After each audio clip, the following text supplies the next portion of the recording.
As estrelas não são lindas, Charlie Brown? Aham. Vamos pra casa ver televisão? Eu tô começando a me sentir muito insignificante. Charlie Brown vive insatisfeito. O ano tá acabando. Como será o ano que vem? Muito valente. Do jeito que estão as coisas, é preciso ter muita coragem pra chegar.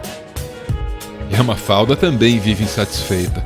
Esses dois personagens têm bastante coisa em comum. Eles são protagonistas de universos ficcionais muito ricos. Eles são os elementos principais de obras que se estenderam por décadas inteiras e influenciaram várias gerações. Mas também tem muita coisa separando Charlie Brown da Mafalda. O Charlie Brown costuma olhar para si mesmo. Ele vive questionando os próprios sentimentos. Já a Mafalda costuma olhar para o mundo ao redor. Ela vive questionando a ordem das coisas. Charlie Brown olha para dentro. Mafalda olha para fora. Nenhum dos dois é plenamente feliz, mas os dois personagens tiveram a mesma sorte. Ambos receberam a atenção e a análise de Umberto Eco.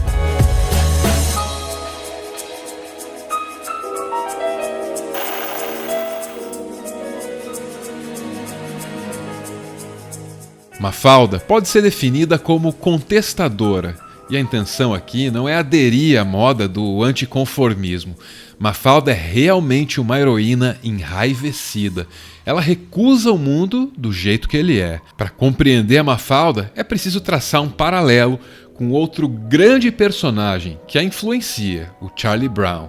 O Charlie Brown é norte-americano, a Mafalda é sul-americana. Charlie Brown vem de um país próspero, pertence a uma sociedade opulenta. E ele tenta se integrar desesperadamente a essa sociedade, sempre mendigando solidariedade e felicidade. A Mafalda pertence a um país repleto de contrastes sociais. Mas esse país vive tentando integrar a Mafalda e tornar ela feliz. Só que a Mafalda recusa isso, ela resiste a todas as tentativas.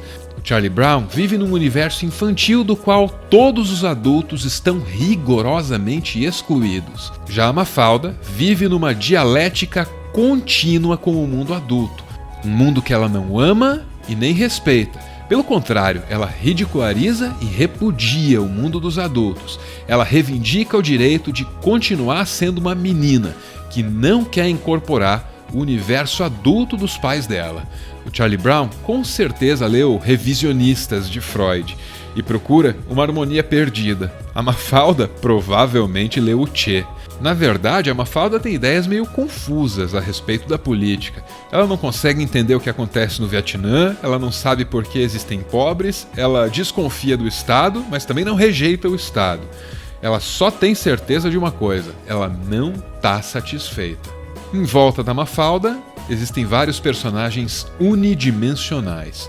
Manolito é um menino plenamente integrado num capitalismo de bairro, absolutamente convencido de que o valor essencial do mundo é o dinheiro. O Felipe é um sonhador tranquilo e a Susanita é a doente de amor maternal, perdida em sonhos pequeno-burgueses. E depois tem os pais da Mafalda. Resignados, eles aceitaram a rotina diária deles, mas para que essa aceitação seja completa, eles precisam tomar o Nervocalme. E além disso, os pais da Mafalda vivem vencidos pelo tremendo destino que fez deles os guardiões da contestadora. O universo da Mafalda não é apenas o de uma América Latina urbana e desenvolvida. É também, de modo geral, em muitos aspectos, um universo latino, o que torna a Mafalda mais compreensível do que muitos personagens de quadrinhos norte-americanos. Mafalda é uma heroína do nosso tempo, o que não parece ser uma qualificação exagerada para o pequeno personagem de papel e tinta que o Quino propõe. Ninguém nega que as histórias em quadrinhos, quando atingem certo nível de qualidade, assumam a função de serem questionadoras de costumes. E a Mafalda reflete as tendências de uma juventude inquieta, que assumem aqui a forma paradoxal de uma dissidência infantil, de um esquema psicológico de reação aos veículos de comunicação de massa e, sobretudo, de asma intelectual, a asma causada pelo cogumelo atômico.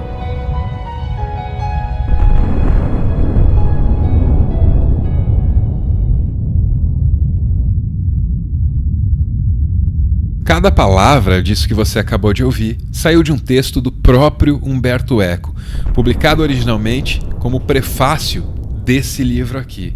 Mas não é só isso, Umberto Eco tem muito mais para dizer sobre o Charlie Brown e sobre a Mafalda.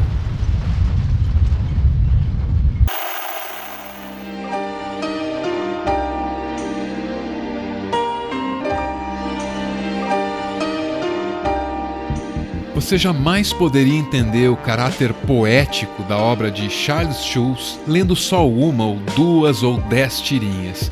Você precisa entender os personagens e as situações, porque a graciosidade, a ternura e as risadas nascem da repetição dos padrões e da fidelidade às inspirações mais fundamentais por trás desse universo. As tirinhas sobre o Charlie Brown demandam um ato contínuo de empatia. A poesia surge no fato de que nessas crianças encontramos todos os problemas e todos os sofrimentos dos adultos. Adultos que ficam sempre fora do quadro. Essas crianças nos afetam porque, em algum sentido, elas são monstros. São reduções infantilizadas de todas as neuroses da civilização industrial. E se essas crianças são monstros, é porque nós, os adultos, as transformamos nisso. Nessas crianças encontramos tudo: a cultura de massas, a necessidade nunca suprida por afeto, a solidão e a aceitação relutante das próprias circunstâncias. Só que todas essas coisas, principalmente as mais duras, só nos são apresentadas depois de passarem por um filtro de inocência. Sem o cobertor, o Linus perde a segurança e desaba. Sem o cobertor, ele sucumbe diante das próprias neuroses. E eles vão ter que me aguentar gritando, esperneando e gritando. Eu não posso viver sem aquele cobertor, Lucy.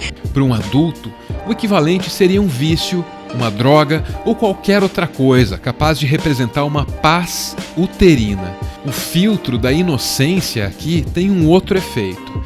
Ele nos deixa conscientes de que os nossos males poluíram o mundo todo, até a raiz. Peanuts seduz adultos sofisticados e crianças com a mesma intensidade, como se cada leitor achasse aqui alguma coisa para si mesmo. E é sempre a mesma coisa, para ser apreciada de duas maneiras diferentes. E puxa, ninguém me mandou cartão de Natal hoje. Eu prefiro quando não é época de festa. Sei que ninguém gosta de mim. Pra que tem que ter época de festa para enfatizar isso? Tudo isso que você acabou de ouvir é uma adaptação livre, mas muito livre mesmo, de um texto publicado em 1963 por Umberto Eco. E esse texto, aliás, foi muito criticado na época. Em 2015, mais de 50 anos depois de ter escrito o texto que a gente mencionou agora há pouco, Umberto Eco lembrou das consequências que ele sofreu por ter ousado revelar que quadrinhos têm um potencial narrativo tão vasto quanto qualquer outra obra de literatura. Na ocasião, ele recordou: um crítico reclamou que usei técnicas literárias de alta cultura para analisar fenômenos de baixa cultura. Essas técnicas eram mais adequadas para assuntos mais importantes, ele escreveu, de nariz empinado. Aquele crítico snob não tinha como prever que um dia não só estaríamos estudando a linguagem e a história cultural dos quadrinhos, mas também fazendo sua arqueologia e colecionando as revistas. No texto de 2015, Umberto Eco fez questão de não nomear o tal do crítico, mas ele citou o criador de Peanuts pelo nome e se referiu a ele como um poeta cheio de questionamentos filosóficos. E o mesmo poderia ser dito de Quino, o criador da Mafalda.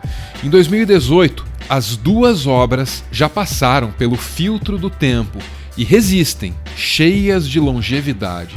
Já a separação entre baixa e alta cultura começa a envelhecer e a sair de moda. Ainda bem.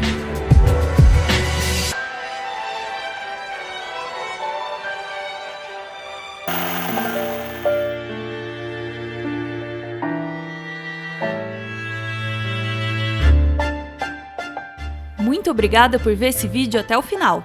O Meteoro só sobrevive graças a uma campanha de financiamento coletivo.